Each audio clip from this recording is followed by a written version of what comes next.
le Burkina Faso est un pays enclavé, vulnérable aux fluctuations climatiques.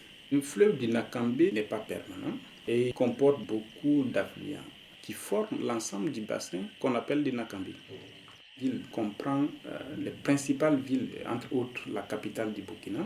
Et tout développement nécessite forcément la ressource eau. Une augmentation de la population et une augmentation bien sûr des usages d'une manière générale. Et tandis que les ressources en eau, elles sont en train de s'amenuiser. Dans ces contextes, il faut changer de manière de gérer, d'où la notion de gestion intégrée des ressources en eau par bassin hydrographique avec la création des agences de l'eau. L'agence de l'eau du Nakambe, c'est un groupement d'intérêt public. C'est une structure assez jeune et donc vous avez une trentaine de personnes qui y travaillent en ce moment. Elle a principalement pour mission d'engager l'ensemble des acteurs à la gestion concertée, intégrée et équilibrée des ressources en eau. Nous travaillons principalement avec les représentants de l'État, les représentants des collectivités locales. Nous travaillons aussi avec les associations d'usagers, les ONG, etc., qui travaillent au quotidien avec cette ressource eau. Nous avons pour partenaire l'Agence de l'eau Loire-Bretagne, qui nous appuie justement à la mise en œuvre de cette politique de gestion intégrée par bassin hydrographique. L'Agence de l'eau a également pour mission de lutter contre les effets néfastes des changements climatiques que sont les sécheresses, les inondations. L'autre mission principale aussi, c'est la connaissance de la ressource. Parce qu'on ne peut pas prétendre gérer une ressource qu'on ne connaît pas. Et pour nous, cette question est fondamentale. Les municipalités ont un rôle très important dans la question de la gestion des ressources en eau. Donc Zorgo, c'est la commune de 52 000 habitants qui compte 33 villages et 6 secteurs. Les 6 secteurs totalisent environ 25 000 habitants. Et les autres sont répartis dans les 33 villages. Alors nous avons fait une tournée dans tous les villages pour recueillir les préoccupations afin de pouvoir écrire les PCD. Et c'était le problème d'eau qui était signalé dans tous les secteurs. Donc il fallait que le conseil prenne ce problème à bras le corps et qu'il soit le premier parmi tout ce qu'on devait faire comme investissement. L'enjeu de taille aussi, c'est la question d'approvisionnement en eau potable. Donc, concernant la question de la gestion globale de l'eau dans notre région, il faut dire que la commune de Zorgo est préoccupée par la disponibilité effectivement de la ressource en eau. Parce qu'avec les forages, on n'arrive pas à toujours, à certaines périodes de l'année, et pouvoir tirer l'eau suffisamment pour charger le château. C'est le château d'eau qui est exploité par l'ONIA. Il a une capacité de 150 m3 avec une production journalière estimée à 500 m3. C'est l'ensemble des eaux produites par les réseaux qui sont acheminés ici.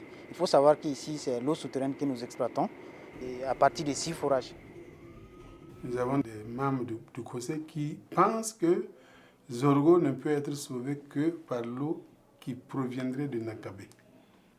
Parce que nous savons que c'est les eaux de surface qui alimentent les nappes phréatiques. Ce qui est certain, nous sommes également une commune d'éleveurs et de pêcheurs. Donc la question de l'eau, de tôt ou tard, va se poser et nous sommes obligés avec nos voisins, nos communes voisines, de penser à une gestion intégrée.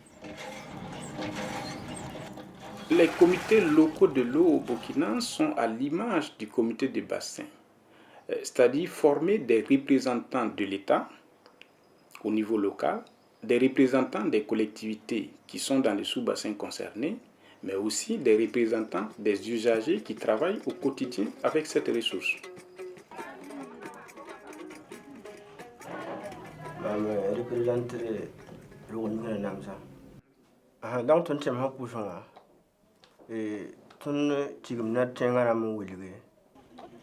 yum fa net fa so me yo auto la yora kay te ko ma la obrade da hana yili to bulga ha shano bo to ma te problem ka jinde wala pinne yese da no ko yemne la mahawa koy kalebe. L'eau est un bien social, mais l'eau est également un bien économique. L'eau doit financer l'eau. Il est normal que pour la gestion de l'eau, on puisse demander une contribution à ceux qui utilisent l'eau pour la production économique. Donc d'où l'intérêt vraiment d'appliquer les principes préleveur-payeur. Le barrage de Ziga a une capacité théorique de 200 millions de mètres cubes d'eau et a été conçu pour traiter de l'eau potable pour la ville de Ouagadougou. Là, nous avons la cascade d'aération. Ce procédé consiste à aérer l'eau, c'est-à-dire oxygéner l'eau, apporter de l'oxygène pour éliminer le dioxygène de carbone, qu'on appelle le gaz carbonique. On débarrasse l'eau du gaz carbonique avant de commencer le processus de traitement. L'agence de l'eau a également pour mission de lutter contre les pollutions. Et les questions de pollution concernent la pollution minière, sous sa forme industrielle ou artisanale, sont un gros problème pour nous. Vous avez aussi la pollution domestique. Et nos villes sont constituées de familles, et des familles qui utilisent l'eau au quotidien. C'est une question d'avenir même de la gestion des ressources en eau. Vous avez ensuite les questions de pollution agricole. Les usagers utilisent les pesticides et même souvent des pesticides prohibés, souvent dans ces endroits où la production d'eau potable est nécessaire. Inutile de dire que ces activités interagissent les unes sur les autres. Ensuite, vous avez la pollution industrielle de manière générale, où les industries, en tout cas, génèrent un certain nombre de déchets qui sont jetés dans les ressources en eau. Les pollutions vont être entraînées dans les cours d'eau et peuvent affecter ceux qui se trouvent en aval de ces bassins. Donc, il y a interaction entre ces différents acteurs. Et donc, ceux qui polluent la ressource eau, il est normal que nous puissions leur demander une contribution pour faire de la dépollution aussi.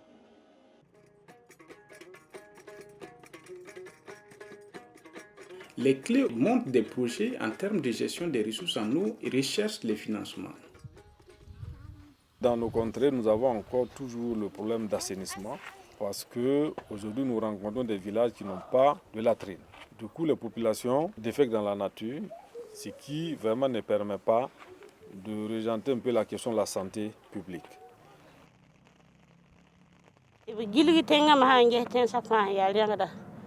Tib kala tib lebe san yala yaye tib gilgin tiye tib binna maduri yale tib ete bamda tam tenga yinele ton me ete ton sakame tenga na yinele tenga ha yinele bansa kan lebe be tenga waye ati samna wasa ton dega simo sande to waru kama sati ton ya bil fu ti halti samna malage ila watto ton ne ba fa wan dega ta kan. Ça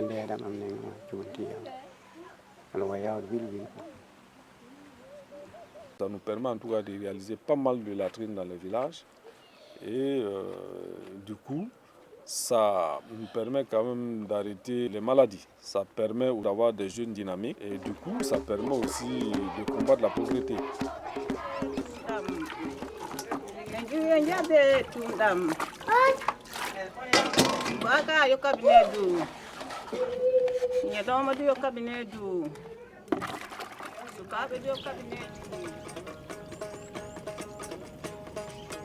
Mais les clés aussi sont chargées de la gestion des conflits qui naissent entre usagers ou autres acteurs.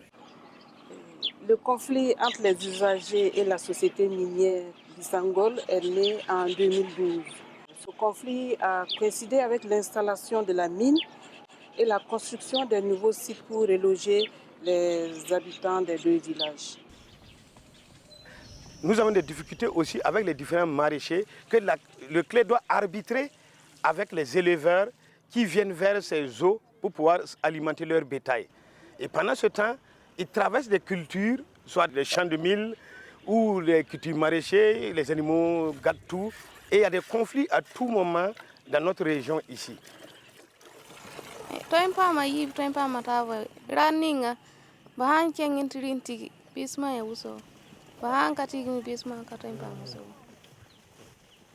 Mais l'autre enjeu important aussi, c'est de faire en sorte que l'eau soit un facteur de paix à l'intérieur même du bassin, je veux dire à l'intérieur du Burkina Faso, parce que la question de l'eau est une question qui implique tout le monde. Donc c'est une question éminemment conflictuelle. Tout le monde veut de l'eau et chacun veut faire ce qu'il veut sans forcément tenir compte de l'autre. Et justement la question de la gestion intégrée des ressources en eau, c'est là que ça intervient, notamment dans l'arbitrage de la gestion de la ressource. En tout cas, on essaie de satisfaire le maximum pour que l'eau, qui est une denrée rare qu'il faut bien gérer. Du coup, la commune a institué quand même un système pour pouvoir quand même faire une répartition assez équitable, privilégiant aussi les villages qui ont des écoles sans forage. Il y a les questions de gestion transfrontalière qui sont là et nous devons en tout cas faire attention pour prendre en charge toutes ces questions. Le barrage de Bagré était construit sur le Nakambé qui a été appelé à l'époque la Volta Blanche. Alors c'est un barrage qui a été construit sur un cours d'eau international dont nous sommes responsables des dégâts tant sur le territoire burkinabé que sur le territoire ghanéen. Alors quand nous faisons des lâchers d'eau, nous invitons les Ghanéens qui sont nos partenaires aussi, puisque l'eau qui est lâchée continue sur le territoire ghanéen. Donc toutes ces parties prenantes en tout cas sont informées pour être au courant d'un éventuel dégât sur les différents territoires.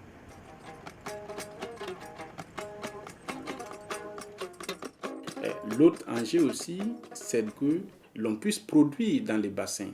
C'est pourquoi il y a des pôles de croissance qui sont en train de se développer, notamment les pôles de croissance de Bagré. Le barrage de Bagré a été construit dans un but d'améliorer le parc énergétique donc, de la Sonabé, donc du pays, et également pour apporter une amélioration donc, au niveau de la production hydro-agricole.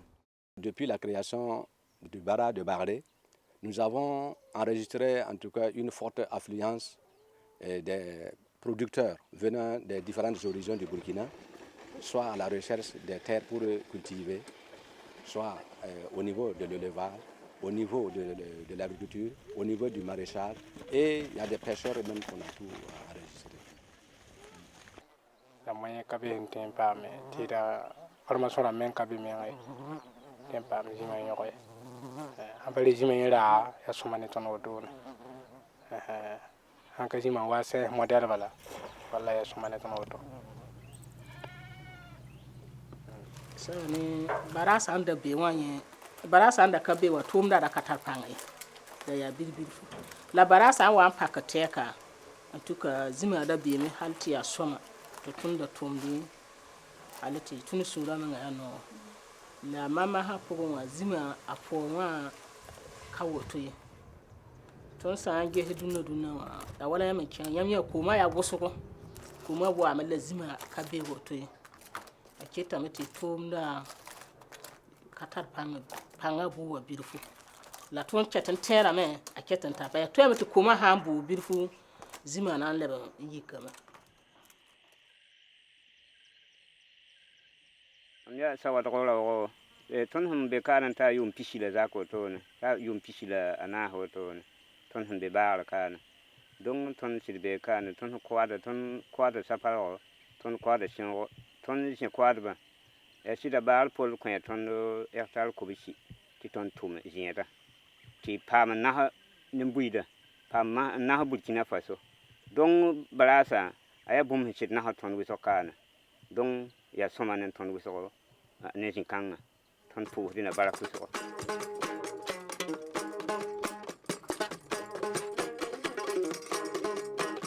Et la question de la gestion intégrée des ressources en eau, c'est aussi la question de la préservation de l'environnement. Vous avez dans les bassins du Nakambé des zones protégées, le parc de Nazenga, des zones humides des espaces naturels comme les lacs Bam, les lacs Boursanga. Donc il y a tous ces espaces que nous avons en charge. Autant les humains ont besoin de l'eau, autant aussi ces zones naturelles ont besoin de l'eau, y compris les animaux qui y vivent. La ressource eau est limitée et il faudra que chacun prenne soin de cette ressource.